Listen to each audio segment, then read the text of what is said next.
Welcome back to Catamaran Conversations, a deep dive into the world of catamaran design with Phil Berman, founder of Balance Catamarans, Patrick Shaughnessy, president of the esteemed Far Yacht Design, and sailing writer and journalist Herb McCormick. You are watching the 6th of 8 episodes in this series. If you've just joined us for the first time, best you click over to episode 1, Designing a Catamaran from the Inside Out. Find previous episodes linked in the card above or in the description below. Let's pick up the conversation as we discuss choosing a sail plan.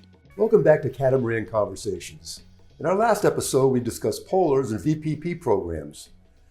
Now, Phil, obviously, larger sails, you're going to have higher predicting VPPs, right? Yeah, sure. I mean, it's like when you're running the VPPs, well, if you put on a Code D screecher, which goes halfway around your damn boat versus a small one, obviously you're going to be going a lot faster.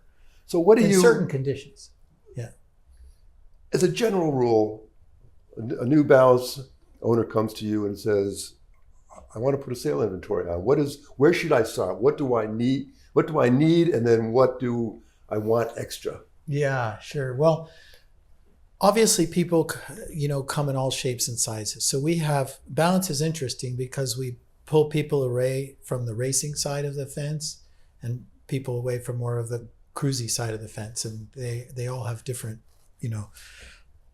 the racer people, they're going to get a full inventory of sails. Everybody's going to get the main and jib, obviously, but then they're probably going to end up having 4 different headsails. Okay, a couple spinnakers, a couple screechers, something like that. That's not the majority of people, though. But let's just say, well, first off, let's talk a little bit about the first thing is that all the boats are coming with a main and a jib, right? And the one thing that we don't do is, like all builders, we're supposed to offer a base boat that has Dacron sails, but nobody has ever ordered a Dacron sail Balance catamaran. And the reason for that is simply that the Dacron sail does not have the torsional rigidity to carry a high roach and a big leech like a catamaran sail. The catamaran sails are under an amazing amount of load, right? So that's why we've got the full battens, and that's why the sails are cut in a radial kind of pie-shaped fashion. And what's not considered by a lot of people is that when they're looking at sails and how much they're spending on sails, because sail prices can vary a lot depending upon what people want. The moment you go to a radial cut shape on a main and a jib, you get 90% of the performance benefits over a Dacron sail. So you can spend a lot more money to get that last 5 or 10% in sails. When you go to like really expensive string sails or carbon sails or things like that. And so the more race-oriented person is probably prepared to spend a bit more money to get that extra performance. The more cruising-oriented person is going to be looking more at the durability of the sail, right? So at Balance, what we decided to do was work with Ullmann Sails and Dimension Polyant in Germany to have a fabric that we thought provided the right balance of performance, durability, and value. And because we get to build them over and over again, it allows you to really perfect that sail. I think where it really gets different is when you start talking about the headsails on the boat. So what are you going to run off your bowsprit, right? Are you going to carry a symmetrical spinnaker, an asymmetrical spinnaker? You're going to carry a small screecher or a big screecher? And what I would tell people is if they are going to the Caribbean and they plan on spending most of their time in the Caribbean where it's blowing all the time, they can go ahead and get a small screecher, right? Because then they can carry that sail inside the shrouds and use it to windward and to boost the performance of the boat, but they can also use it for reaching. But I think when you start sailing around the world, I think earlier, Pat, you were saying you're really hoping to like do the South Pacific, and the winds are much lighter down there. You get down to the Cook Islands and those areas, and the winds are between like 8 and 12 knots a lot. There, I think, it calls for larger sail. And, I was going to let Pat talk a little bit about this. He we were talking earlier that he likes to sail with you sail sails that are triangles. Yeah, and the overlap between an asymmetrical spinnaker and a big Code D screecher, those sails are touching a lot of the same wind ranges. So it's a question of, in some conditions, an asymmetrical spinnaker will definitely be faster than a big screecher, but you could just get one of those sails, make a decision. Either you're going to get an asymmetrical spinnaker, you're going to get a big Code D or something like that. And then there are people who want to go downwind and just throw up a symmetrical spinnaker, tack it off to both sides of the bow, double reef their main and point and shoot straight. That's not how Pat wants to sail, and that's not how our more performance-oriented people want to sail. But that leads to a very chilled experience, right? You just set that spinnaker and go. But obviously you can't generate apparent wind when you're just being pushed by the wind, right? You want to comment about sails, Pat? Yeah. Yeah, I think, well, in a design perspective, obviously the boat has to operate in a variety of wind speeds and angles. And if money and sales and stores and everything was infinite, you can imagine that you would populate all these tiny little slivers with unique sails that would cover space perfectly in that small little sector. And the reality of life is that money isn't infinite, storage isn't infinite. You don't want to handle all those sails, and so you keep trying to simplify this coverage into the amount of sails that suits you and what you want to accomplish. And like Phil said, you have more performance-oriented customers, more cruising-oriented customers, and so people interpret that differently. And there's a lot of space for people to make individual choices there, and there really isn't a right or a wrong answer. I can only say that in my opinion about the kind of sailing I want to do, I tend to shy away from sails that are potentially more difficult to handle in a disaster scenario. So I'm more likely to shy away from snuffers and roller furling spinnakers because I view that downside as more dangerous for us. But it's a personal decision I would make. Someone else might view those decisions very differently. And it might suit the direction they plan to sail, better. So I think there's a lot of opportunity for people to make decisions. And I think if you're well informed by your sailmaker, when you're dividing up that usage area of your puller table, you can create a sail use diagram that shows you how the sails are being spread around there and how they're overlapping in some areas. And if you have that information, you can make good decisions about when you're going to use what sails, so that you set yourself up, conservatively for the conditions and understand, correctly how the boat should be used. If you could only get one sail beyond the main and the jib, what sail would that be? Would be some kind of a furling reacher, yeah. A big furling reacher, and a furler on a conventional furler or a single line furler. I mean, I would love the luxury of an electric furler, but personally, I'm a little worried about my ability to fix it should it have a problem, and so I'm more likely to go to a continuous line furler that I can repair and replace. And yeah, I mean, one advantage of that is that you can tack it to the windward bow too, so that you can give it a little bit more range and sail a little bit deeper. Yeah, but I mean, I think if I could only get 3 sails, that I would get the big Code D screecher. I don't see myself sailing with Anne having a big spinnaker and a sock. I find that it's not, but I think on the long passage sailing through the South Pacific or crossing from Cape Town, it wouldn't be just my wife and I, it would be a couple people. I might just get a big symmetrical spinnaker just for ease of cruise. But as our boats get bigger, the advantages of the asymmetrical increase. As our boats get faster and faster, the more and more it leans you to wanting to get a big asymmetrical spinnaker. Yeah, I guess what I was talking with Phil earlier is that as boats get infinitely faster, so you imagine a very fast boat, a foiling 100-foot trimaran, they only exist in triangular sails. There are no downwind sails. Their apparent wind is always so far forward that they're sailing in triangular sails. It's just what size of triangular sail. And so the challenge is, when you get to smaller boats, you'd like to have that sail handling ability where you just furl up the big one, put out the medium one, furl up the medium one, put out the small one. You'd like to have that flexibility, but your boat isn't quite fast enough to make that work. And so it's whether you'd like to limit your boat with that style of inventory, or you'd like to add some sails that cater to the fact that your boat's slightly slower, and so it should sail more downwind, more broad apparent wind angles.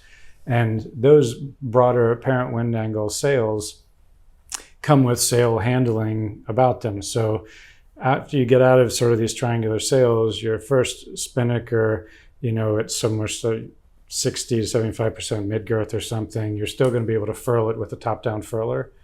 And then as the mid-girth, the sail gets more balloon-like, right? Your mid-girths increase, the top-down furling doesn't work anymore. Yeah. And so you have to move into a snuffer. And then you have the sail handling complexities of having a snuffer. And it might be that you and the people you're with, you feel very comfortable sailing with a snuffer, and that works really well for you. And in that situation, great, you've covered a big section of your polar diagram and your sail use chart with a sail that really helps you get downwind. And if that's what suits your style of sail, then that's perfect. Let me put you on the spot, Patrick. You're going to take delivery of your boat in South Africa and sail at 7,000 miles through the Atlantic to the Caribbean. What do you anticipate having on board for an inventory when you set out from Cape Town? So I think we'll have a main and a jib. We will carry a storm jib, which I know not all people do, but I maybe I'm too old school to avoid that. And then I think we're talking about a Code Zero style sail, a bigger headsail that comes back to the shroud envelope, but still sheets to the jib track, the athwartship jib tack. And so that would be your sort of lighter upwind sail. And then I think we'd have quite a big, I try not to use the sailmaker's terminology, but quite a big furling zero, like a big reacher, as running oriented a reacher as you can get. And then I think that would be our inventory. Mainsail reefing, 2 reefs, 3 reefs? What do you look for in a mainsail? I think ideally you'd have at least 3 reefs. I think your first reef is typically not quite big enough to deal with a lot of wind speed problems that you're in. So you're going to be in 2 reefs maybe a lot of the time, and then 3 reefs for when you're in trouble. It's blowing serious. Blowing like snot. Yeah. Square top main? Yes. Yeah, I think a square top main gets a little bit of discussed, like it's this performance feature maybe that isn't for everybody. But what the square top main is really doing is allowing the top of your mainsail to go into depowering a little bit on its own. So as it gets loaded, if your batten stiffnesses are correct, the top of the mainsail is able to actively depower itself. And the other thing that it's doing is it's creating a more elliptical profile of the area, so it's a more efficient area distribution for the sail. The problem with square top mainsails is that you have some complexity about loading the head onto the mast and storing them and stuff like that, and you have battens under high load. Yeah.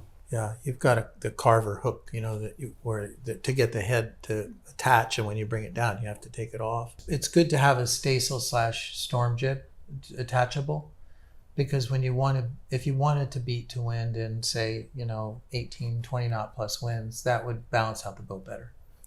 Yeah, and I think personally, there's a lot of times where we would fly that storm jib staysail sail inside a tight left sail set from the end of the longeron, because it's roughly parallel luffed then, and so you can get some, double headsail rig. And usually when you get into a double headsail rig and you're reaching, you can add a knot pretty easily. And we're not certainly racing anywhere, but I always view performance as getting to my destination quickly equals safely, because you're usually trying to get out of the ocean and get to somewhere. So I think there's a lot of days where you're going to be reaching, and if I can reach a knot faster, then I do that every day. A knot faster is a lot faster. It's a lot faster, yeah, for sure. Yeah, I do see that, some people get symmetrical, some get, and that's a tough one. And I can't answer that for everybody. What I do see is extraordinary differences when people decide that they have a real race orientation and they want to start, the amount of money that they can spend on sails can be quite crazy to me. Like I'm shocked sometimes when the people want to get a string sail or a 3DI sail, the Nord 3DI sail. Those are very, very expensive sails. You have to really want that performance.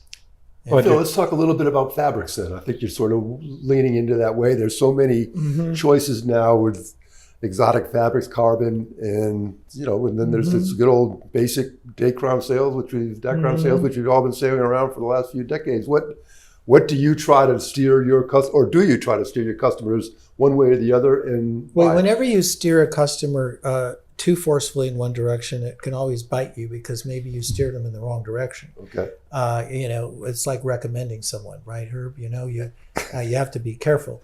But what I try and do is understand the customer as best I can, and recognize that in sail making, the shape of the sail is super important, and that's by the designer. And what I tell people is the advantage that people have from working with Ullman, which we work with, is that they keep making the same sails for our Balance Cats, right? So they understand the bend of the mast and all that. So to the extent possible, I prefer that people stay with them because they put the sails on the boats, they test them, they stand by it. But when people want to go off the grid, you can get all kinds of sails, and Ullman will do, what they call string sails, right? You've got a film, and then they're laying down the fibers, and those sails are very light, and they have beautiful, beautiful shape, but they're not going to last very long generally. And so there's cost, and there's durability, and there's the quality of the cut. We've sort of, with the sail that we're using with Dimension Polyant that we worked on, it's what we believe is a balance. You don't want to get a Dacron sail for a cat. You just don't. Or you put a Dacron sail up on a full roach main, and within a very short period of time, the pocket has drifted back to the middle of the sail, and the battens are just falling off. And I think there's a lot of great fabrics out there, though. I mean, there is a product out there called Warp Drive Dacron, which is made actually not far from here in the factory. It's not Dimension Polyant. I forget. They're in Massachusetts, but they make a Dacron that's got torsional up and down strength properties, and you can cut in a radial fashion. And they're heavier, but they probably last a long time. But I was talking to Pat earlier about this. A lot of people think, well, how long will my sails last? Well, how much are they up? Like, how often are you using your sail? It's not, the length of a sail is not how old it is. It's how much it's been up and subjected to UV and load, right? I mean, we've got customers now that have sailed their balances 20, 30,000 miles, right? You start putting that much miles on a sail, and it's probably getting near the end. Phil, take me through the. I know on your larger boats you go with self-tacking jibs, self-tending jibs, not overlapping jibs. Yeah. Go ahead, take me through the thought process there. With a catamaran, it's a fractional rig, and the size of the spreaders that we have to use. If you put a jib on the coach top, you're not increasing the sail area that much, but you are really increasing the difficulty of tacking the boat when you're out short sailing and day sailing.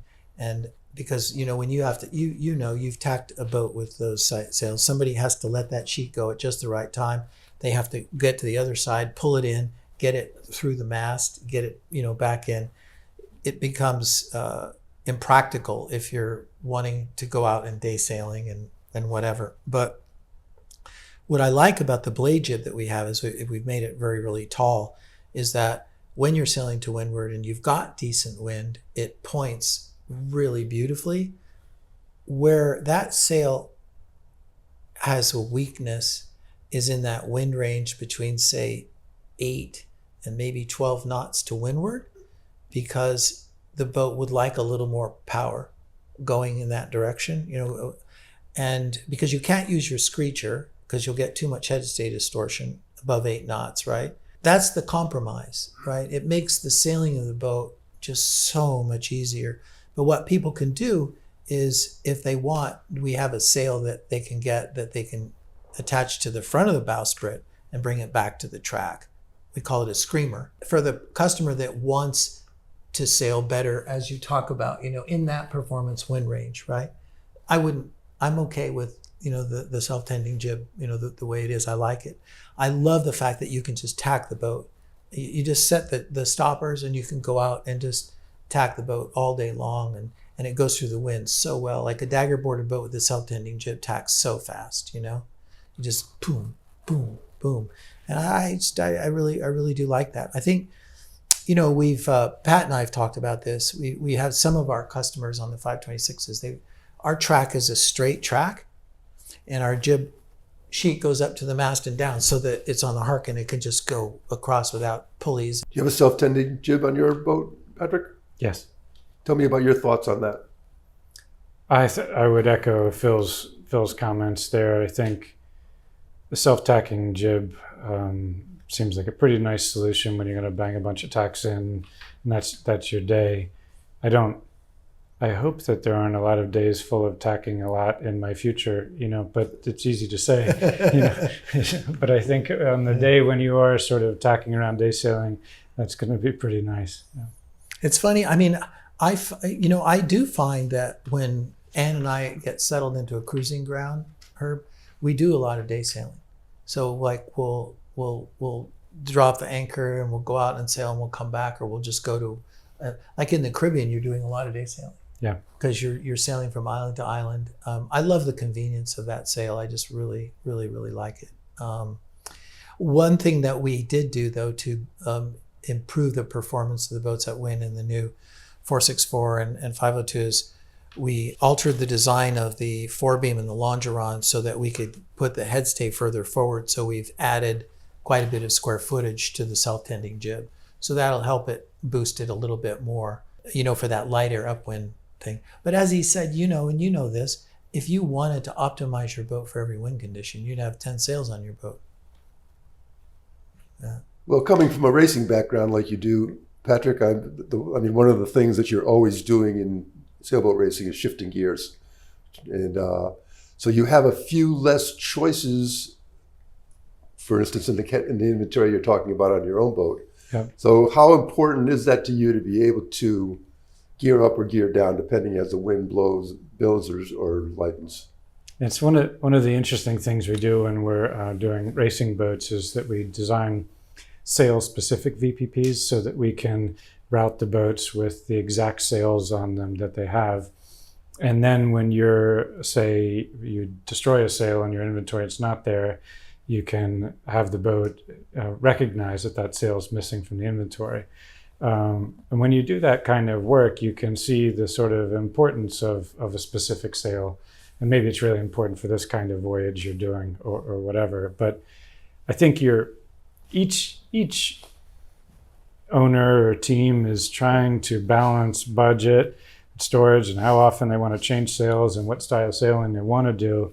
And we're the same, we're trying to have as few sails as possible because that's easier to afford, and we want to change them less often, but we still want to get there reasonably quick. And so we're just trying to make those decisions as well as we can for ourselves, but I'm sure we'll also learn something and find something that we regret and something that we can do better, right? So that's the way life he'll goes. Let me know, hopefully. Yeah, I was going to comment that, when you talk about powering up and down, so on our 58 and 75 and some of our 52s, they're running cutter rigs. So we will have, 3 headsails on furlers. And that obviously is great, but you have a big enough fore triangle that it makes sense to have those, those sails. And if you have a cutter rig with a Genoa that sheets on the coach top, obviously you have to furl that in before you want to tack. But that really enables you to power the boat up and down really, really quickly, which is really important in these larger cats because they're very, very powerful, We were talking about that earlier. I mean, that 58 and the 75, those are really powerful boats. 526 is quite powerful too. How much wind do you have? When do you start thinking about putting a reef in your main? To windward? Well, a little bit depends upon the sea state, but what I tend to find out from the boats basically is, what does this boat like to sail at to windward in smooth seas? What's the best she's going to go, right? So on the 526, it's like, I don't know, it's around 10 knots to windward, something like that. And the moment the boat's going 10 knots, if the wind picks up, reef it, right? You just reef it. But you're probably taking in your first reef on the 526, probably around 15, 16 knots, and ditto the others, pretty much in that range of true wind, true wind. It's amazing what high wind speeds you can carry these sails off the wind though, right? I mean, because you're generating so much apparent wind. And I find quite a few of our customers, they roll in their screechers sooner than they need to. Like, because you could be sitting there blasting along downwind on a Balance Cat, let's say between 13 and 17 or something like that, and turn around and you're looking at white caps, but the wind on the deck is 10, Yeah, and that's also sea state dependent, right? And that's right, sea state dependent. Yeah. So if I'm glad you corrected me there. So if I'm going to windward, it's really rough, banging stuff. I'll reef sooner because I don't want to subject my boat to this constant shock loading if I can avoid it. You know. Right. And even off the breeze, sometimes even though your boat can carry a full sail area, for instance, it might even be faster with the center of effort lowered. And so those things aren't always obvious.